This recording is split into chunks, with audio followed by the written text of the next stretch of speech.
Halo, Assalamualaikum. Selamat kembali kepada rancangan bukanlah. Selamat saya nak sambung pada second episode di Pasisor Printing, Magenta Screen Printing. First episode itu kita dah cerita pasal work. So second episode ni yang dalam part asas printing tu. So nombor satu kita perlu ada work. Yang kedua kita perlu kita panggil masa mudah dia block. Kalau panggil apa boleh stencil boleh kot, silk screen apa-apa lah. So block saya tunjuk yang magenta je lah. Magenta punya block. Okay, sekejap Okay, untuk magenta screen kita orang pakai blok alloy ni. Blok alloy ni size ni aku dah lupa lah, tapi dalam 20 inci lebar, panjang 24 inci. Kira besar sikit pada itu lah. Besar sikit pada itu. So kita orang punya mesh. Okay, untuk printing mesh ni mesh ni screen lah. So untuk printing dia bergantung kepada kita punya jenis ink kita pakai. So aku akan cerita pasal Plastisol lah, Plastisol ink lah. So untuk Plastisol yang kita orang pakai, untuk color silver atau gold, maksudnya ada dust, kita orang pakai mesh yang 1200. Mesh dia 1200 mesh. Aku boleh lupa lah apa maksud 1200 semua tu, tapi dia lebih kurang macam luas atau sempitnya silk screen tu lah. So kalau 1200 maksudnya dia lagi besar lah, dia punya keluasan dia, keluasan silk screen tu. So untuk silver dengan untuk gold color kita orang pakai 1200. So nak bagi senang mudah keluar dia punya dust tu. And then untuk full color, kita orang pakai untuk white base, kita orang pakai 1500 mesh, 1500. So kalau untuk yang color lain-lain tu, maksud selain dari white base lah, kita orang pakai 1800 ataupun 2000 lah. Kalau ada white top mungkin pakai 2000 yang tu lah, sebab dia nak light sikit je kan.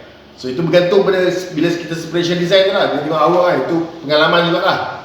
So kat situ, so dalam blok ni, silk screen ni, benda first kali untuk screen ni, kita kena tahu dia punya regangan ni lah. Regangan dia ni, ketegangan dia tu. Tegangan dia. Lepas kita tahu tadi saiz mesh punya apa keluasan dia tu, apa aku panggil lah. Bukan aku panggil mesh lah, yang 1500, 1200 semua tu. So kita nak pasang dia, kita perlu tahu dia punya regangan dia tu, penting. Sebab kalau regangan dia tak kena, dia punya keluar ink dia tu, color tu, dia punya opaque dia punya kembang dan apa semua tu ada efek lah. Aku dah lama dah buat, dah study benda ni lah, dah parti kan. So yang macam kita orang pakai, yang kita orang pakai dulu mula-mula pakai memang tak tahu, hantar pergi KLM, pasang silk screen, main hantar je, beritahu mesh je. So tak tahu berapa regangan Newton dan apa semua, tak tahu. So daripada situ, bila dah study apa semua tu, so untuk kita orang pakai dalam 17 Newton minimum lah regangan dia. Nak tahu kalau nak ukur, kalau siapa yang main drum tahulah benda ni, beli macam untuk letak dia punya ukur tu, untuk tahu dia punya berapa regangan Newton dia tu. Ada jual benda tu, mahal lah. So kita orang pakai 1200, 1500 dengan 1800, semua regangan dia kita orang pakai 17 Newton minimum. Minimum. So kau nak pergi pasang ke apa, kalau pasang sendiri tak apa, kita boleh ni, kalau pergi pasang, hantar dekat kedai apa, kita beritahu lah apa jenis, berapa Newton kita nak, dengan jenis mesh, sizing mesh yang kita nak. Itu dekat bahagian tu lah untuk blok. So kita orang pakai blok ni bukan blok kayu, kita orang pakai alloy ataupun aluminium lah, sebab kita orang perlukan yang agak kental lah, dengan tak mau cepat sangat bengkok ke apa kan. So kita orang dia stem tak nampak kat sini lah, dia stem blok tu. So lepas dah settle kita dapat blok ni, kita blok baru ni, ni tak apalah kalau blok baru. So Dia kalau basic block ni, kita kena tahu cara cuci dia lah. Cara cuci dia. Kita panggil bahasa kasar dia tembak blok. So, jari saya sambung, saya tembak blok.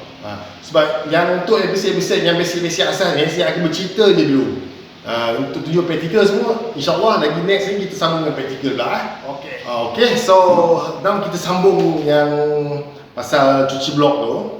So untuk cuci blok, first step dia, blok tu, maksudnya blok tu kita nak dicuci jadi baru balik lah, jadi kosong balik kan, untuk sebab kita kalau pasal sesuatu kita reuse balik tau, kita cuci balik. So untuk cuci blok, kita perlu mula-mula kali kita kena, first step dia buang selotip lah selalu kan, kita cerita sikit lah.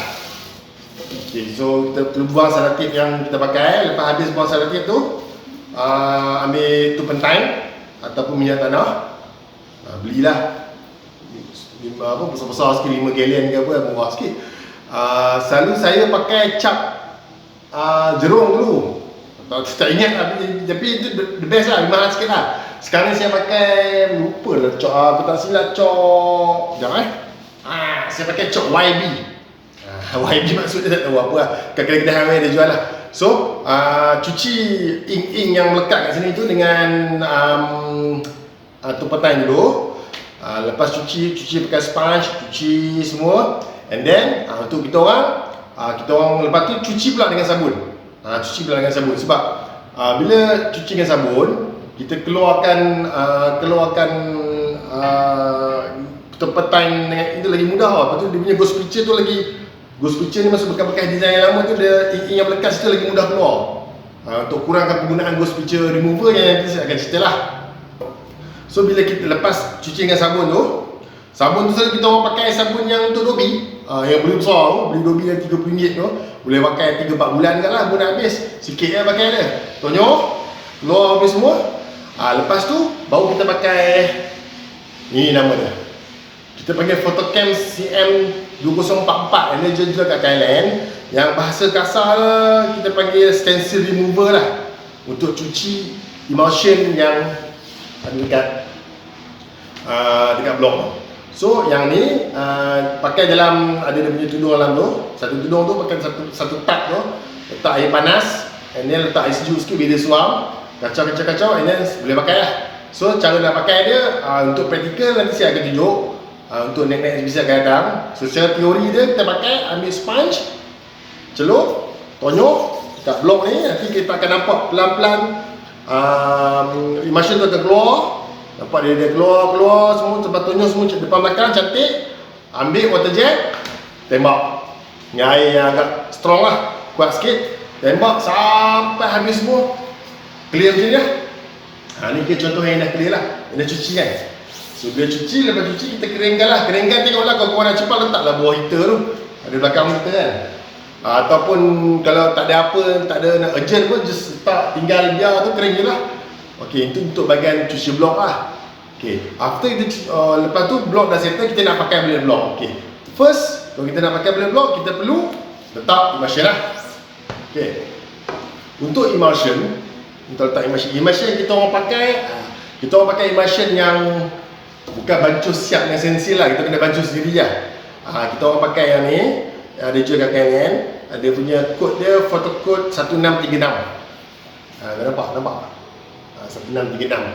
So emulsion ni dia ada, dia punya apa, lupa nama dia, synthesizer, bukan sanitizer.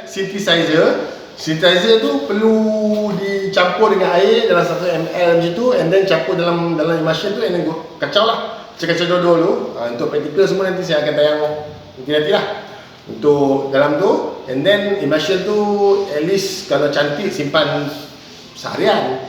Tapi kalau urgent sangat, sejam tu boleh pakai lah. Tapi kena kacau, blend cantik lah, macam dodol tu kan. Dan bila dah habis, dia tu boleh pakai. Ni kita nak letak kat sini, kita pakai scoop lah, scoop aluminium alloy tu. Ok, kita sambung. So bila block kita nak emulsion tadi, nak letak emulsion, kita perlu pakai scoop lah. Ni yang scoop kita orang pakai, lupa dah berapa inci ni, kalau tak silap dalam 16 inci rasanya ni, lebih kurang 16 ke 18 macam tu lah. So letak emulsion dalam ni, and then kita scoop lah, tarik lah macam tarik kan. Itu untuk printer dia tahu. Tapi kalau nak tahu praktikal dia, kita akan tunjuk lah nanti. So first kita dah cuci blok, second kita letak emulsion. Okay, yang ketiga dalam tajuk blok ni, yang ketiga ni antara yang orang kata kritikal lah. Yang kritikal dia untuk menentukan blok tu cun tak cun untuk dipakai untuk start print ialah proses expose. Okey, untuk expose lepas kita keringkan blok ni pakai hair dryer ataupun kalau ada benda lain yang boleh cure tak kisahlah. Lepas dah cure, yang berkaitan dengan yang first episode artwork, kita ambil artwork tu face down, pump kat sini dan kita akan proses expose. So saya cerita secara basic dulu lah. Lepas expose, kita orang punya expose, kita orang ada mesin kita orang expose. Kita akan ditunjuk dalam kelas-kelas praktikal nanti yang akan datang. So mesin expose kita orang tu workhouse juga. And then dia ada vacuum semua siap. So just kita expose itu kita orang pakai dalam 100 saat lah. Dengan lampu spotlight dia 100 saat.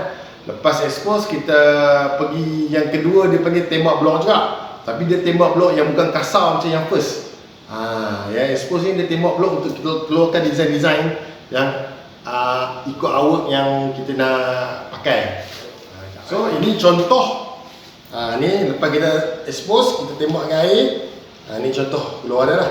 Skill tembak air tu kena ikut pengalaman juga. Tapi kalau ada bahan bantuan ni, kadang-kadang kita pakai kompresor atau buku skill macam saya tangannya pipe lah. Itu old school lagi better lah, lagi pun senang nak saya dah biasa macam tu kan. So keluar kat sini, design dia kat sini, and then habis peringkat cerita pasal blok, dah habis expose, dia akan pergi yang ketiga. Yang ketiga kita akan sambung episode akan datang. Yang ketiga ialah pasal yang paling banyak orang suka lah, yang paling orang gila nak buat lah, iaitu proses printing. Okay, untuk printing sambung lagi to next episode. Terima kasih. Jangan lupa subscribe channel ni. Assalamualaikum.